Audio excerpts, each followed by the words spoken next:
This week was another solid week of growth in our market. I'm Tony with Clarkson Santoro, and this is our real estate update for the week of Friday, May 10th.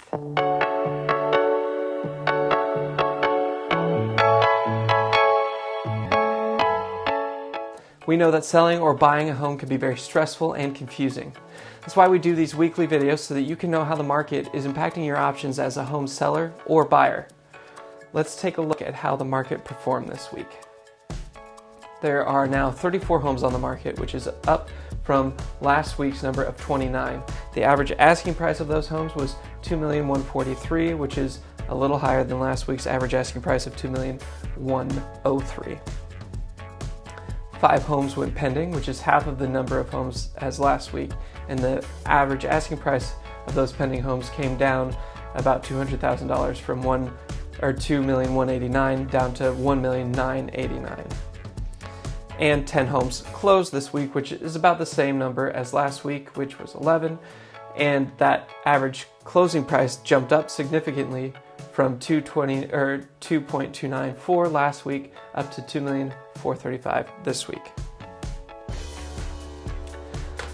So now that we know how the market performed this week, we can look at the broader trends that help us determine where the market might be heading. But before we do look at those trends, if you find this information helpful, don't forget to hit the subscribe button so you don't miss out on future updates. And you can share it with a friend also. Everyone deserves to be in the know about their local real estate market. Okay, let's look at those broader market indicators, shall we?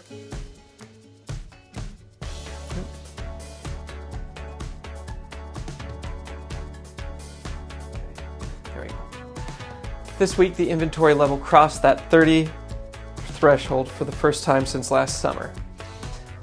While there are more homes on the market than we have seen in a long time, it is still a notably low market inventory, especially for this time of year in San Ramon. The added inventory may slow down home value appreciation a little, but only if it maintains that higher level that we're seeing right now for more than a week or two. With the increase in the inventory this week, the turnover rate did slow down slightly. It is still well over what a normal healthy market would be, which is here at 100%, now sitting about 20% faster than normal. But that is slower than the 50% faster than normal we saw last week, and obviously the significantly higher rates that we've been seeing in the 2-ish range for the past several weeks. If inventory remains high, it could slow down the turnover rate even more, but there are still plenty of new pending homes. So as long as pending rates maintain, then we will still remain in a higher turnover rate regardless of the slightly higher inventory levels. The over-under number continues to perform well, and it will most certainly remain high over the next few weeks as it is a lagging indicator. Homes are still closing at more than $100,000 over the asking price, or more than 5% over asking. This number might start coming back down as inventory starts to pick up a little because of the idea of supply and demand, but we won't see those effects for about 30 days from now, if we do see it at all. The average asking price, which is another lagging indicator, also continues to perform very well this week. The average closing price jumped up another $92,000 from last week and is now at 2.23, just sitting under that 2.3 threshold. That is an increase of $400,000 from last year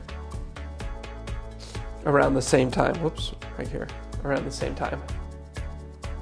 Pending sales have, over the past 30 days, have an average asking price of just over $2 million, and with the over-under number at about 5%, this average closing price is likely to stay in that 2.2 to 2.3 range that we're seeing right now for the next month.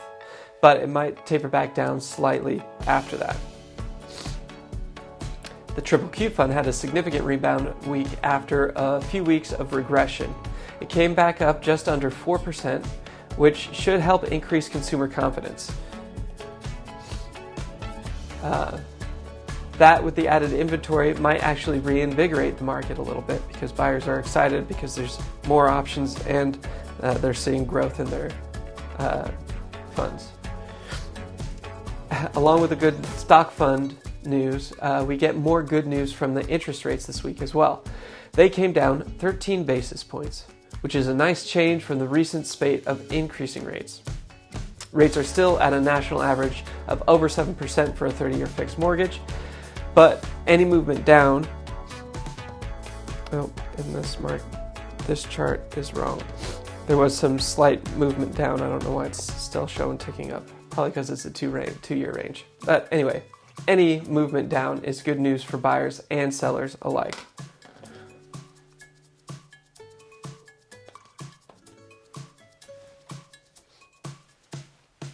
This week was another solid week for our market. There are some softening of a few trend lines, but nothing dramatic. And the two predictive indicators had significant movement in a positive direction. If the stock market and interest rates continue to improve, then even a small increase in inventory will not slow down our market growth. We may be seeing a small reduction in the amount of multiple offers sellers are receiving with that increased inventory, but that just means that sellers will need to be more aware about how they are marketing and preparing their homes to present to potential buyers. Thank you for joining me this week for our update. I hope it helps you understand how our market is impacting your options. Don't forget to hit the subscribe button down below and ring the notification bell so you can stay informed on how the market is continuing to shape up this year. And if you have any questions about how you can navigate the stressful, confusing process of selling or buying a home, leave a comment down below or reach out to us directly. We're here to help guide you every step of the way. Have a good weekend, and I'll see you next week with a new update.